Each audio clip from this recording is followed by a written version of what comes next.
Bonjour à tous, heureux d'avoir aujourd'hui pour inviter une chanteuse talentueuse. On va parler de sa carrière et de ses projets. Bonjour Coralie Clément. Bonjour. Alors Coralie, on peut dire, je crois que la musique fait partie de votre vie depuis toujours. Ah ouais, ouais, on peut dire ça comme ça, ouais. Je crois que je suis née dans la musique, ouais. Ouais, ouais, j'ai un papa qui était très très musicien, très mélomane, donc on a baigné dedans, mon frère, ma sœur et moi, depuis notre naissance, quoi. Ouais. Et quels ont été les artistes qui vous ont inspiré le plus? Alors quand on était vraiment petit, mes parents, enfin mon père écoutait énormément de musique classique, donc en fait on n'était pas très, on n'écoutait pas forcément de chansons françaises et tout ça. Et en Oui. fait, c'est mon frère qui a découvert Serge Gainsbourg et qui m'a initiée en fait. Donc voilà, ça a été une révélation. Et après j'ai connu Jane Birkin, Françoise Oui. Hardy, tous Oui. ces chanteurs-là qui ont été pour moi, je sais pas comment dire, c'est ma Madeleine de Proust, Bien quoi. sûr. C'est Oui. vraiment, ça a été vraiment la découverte. Et puis après, des choses plus tard, de Vanessa Paradis, enfin des choses de mon âge aussi, quoi. Comment est né votre premier album, donc Salle des Pas Perdus, en 2001? J'ai lu que votre frère, donc Benjamin Biolay, vous avez fait chanter presque par hasard, je crois, les chansons qu'il avait écrites. Ouais, Non? par hasard complètement. Ah oui? Moi, j'étais étudiante en histoire Oui, à Lyon, donc voilà, j'étais mon truc, ça me plaisait tout à fait moyennement, hein, faut être très d'accord. honnête. Mais je savais pas bien ce que je voulais faire. Enfin, j'avais des envies de cinéma, mais j'osais pas trop le dire, etc. Et un jour, mon frère me dit, est-ce que tu veux venir me voir à Paris? J'ai un truc à te demander. Est-ce que tu veux me faire des maquettes? J'ai écrit des chansons pour une femme et je voudrais lui faire écouter et que ce soit une femme qui la chante. Pas de souci. J'arrive à Paris, on passe une soirée tous les deux et à 2 heures du matin, il me dit, tu viens, on va chanter. Je dis non, mais il est fou lui. Je vais pas chanter à 2 heures du matin. Il me dit mais si, mais si, mais si. Donc il me chante les chansons. Comme j'avais l'habitude de ces chansons à lui et tout ça, c'est vrai que j'arrive à les chanter assez rapidement. Donc je le fais et puis je repars à Paris, à Lyon, pardon, après le week-end. Et un jour il m'appelle en me disant écoute voilà, faut que je te dise, il y a un directeur artistique qui va t'appeler, il aimerait bien te rencontrer. Donc là je dis quoi? Mais non. Mais ça va pas ou quoi? Et il me dit écoute, je suis désolée, mais c'est comme ça, j'ai fait écouter les chansons, les maquettes, et il a dit ok, je signe, mais avec cette chanteuse. Lui-même était pas sûr de lui du tout, hein. Il me disait je t'embarque peut-être dans un truc pas possible et tout. Et en fait, ça a été tellement bien, quoi. On a fait cet album, c'était merveilleux et j'ai adoré faire ça, mais vraiment, quoi. Puis il a eu C'était un écho positif, vous deviez être heureuse. ah ouais ouais, mais j'étais très protégée parce que Benjamin me protégeait beaucoup beaucoup beaucoup de ce milieu aussi. Ouais. Et moi j'avais que les avantages, quoi. C'était je savais qu'il plaisait, mais en même temps moi je continuais mes études, donc voilà, ça n'a pas été un arrêt sur image, quoi. C'est vraiment j'ai continué à vivre et profiter de ça, de la musique. Et un jour par contre il a fallu que je décide entre les études et la musique parce que Et parce oui. que Ouais. j'ai dû partir en tournée et la première tournée était au Japon. Donc Oui, donc autant là. dire que là, faut choisir, quoi. Et donc vous avez persévéré avec donc un deuxième album, Bye Bye Beauté. Là, il a Ouais. une couleur plus rock que le précédent, donc c'était la touche Nada Surf. Ou sans doute, Oui. sans doute, dans une histoire d'amour avec le bassiste de Nada Surf. Et c'est vrai que je vivais à New York avec lui, donc forcément, j'étais imprégnée de tout ça aussi, parce que eux étaient en train de faire leur album, moi j'étais tout le temps avec eux, et j'ai eu envie de faire ça. Et je trouvais que c'était intéressant de justement de mélanger cette voix un peu fluette, etc., avec des sonorités un peu rock, quoi. Ça me plaisait. Et dans quel état d'esprit vous abordez la création du troisième album, donc Toy Story, qui a été à nouveau écrit par votre frère? Taista, en fait, là, j'avoue que moi, j'étais un peu perdue. Autant le premier album s'est fait très naturellement, le deuxième, on a réfléchi, mais c'était aussi naturel.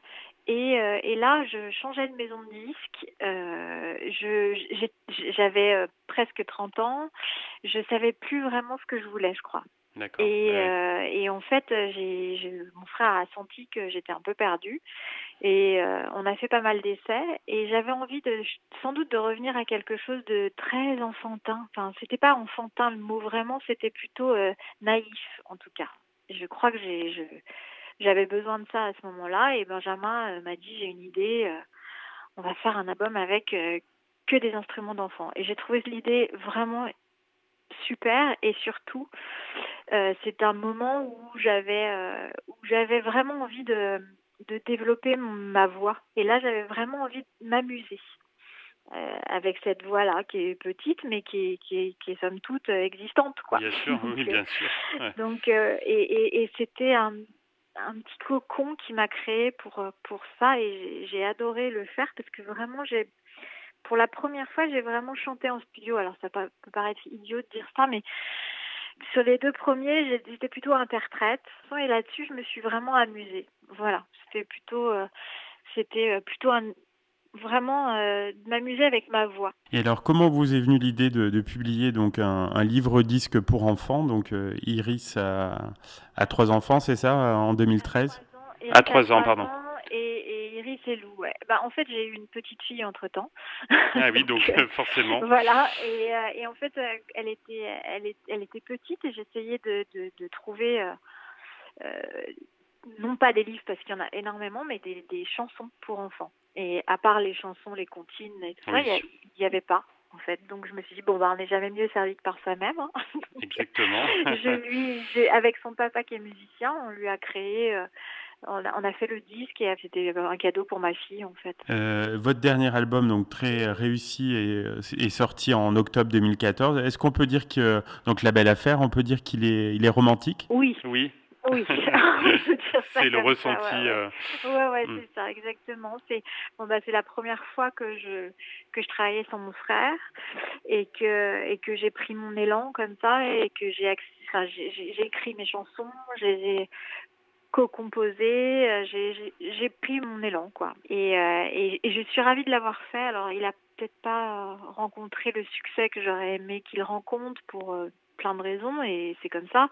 Mais en tout cas, il m'a permis, moi, de me replacer en tant qu'artiste. Et justement, Donc, alors vous êtes en studio ou pas, alors qu'Aurélie oui, enfin, pas encore, mais on va pas tarder. Dès Ah. que la situation permettra Hmm.